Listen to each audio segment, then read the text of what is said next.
Müraciət.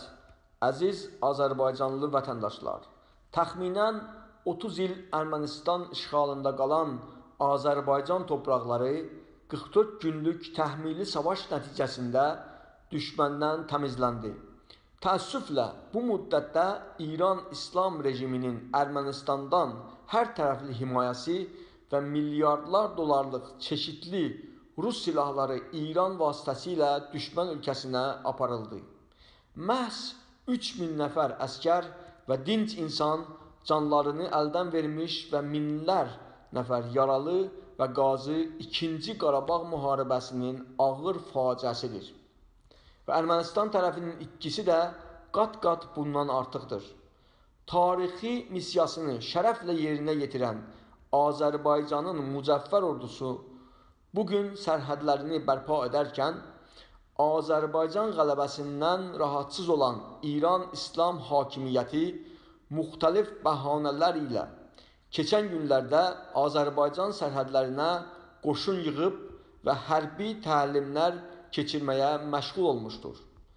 Əziz vətəndaşlar, bildiyiniz kimi, beynəlxalq aləmində etibarını itirən və xarici-daxili siyasətdə uçuruma uğrayan və başqa tərəfdən də Azərbaycan ordusunun qələbəsindən rahatsız olan İran İslam hökumətinin sərhədlərdə Azərbaycan Cümhuriyyətinə qarşı davranışı heç də təsadüfi hal deyil.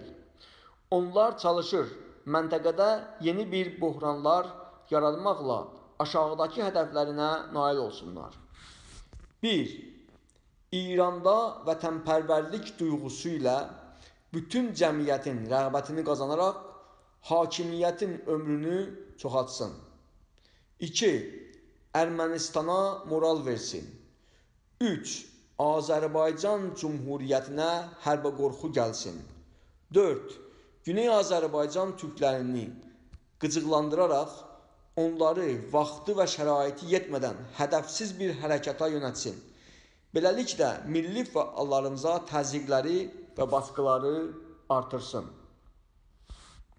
Biz Azərbaycan Milli Cəbhəsi olaraq İran İslam hökumətini ikiyüzlü siyasətlə təcavüzkar əməllərinə görə şiddətlə qınayırıq və Azərbaycan dövlətinin tam yanındayıq.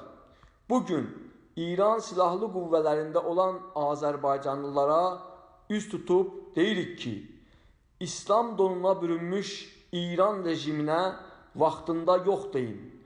O zaman Azərbaycan milləti sizi isti bağrına basacaq və öz doğma xalqınızın şərəfli əskəri sayılacaqsınız.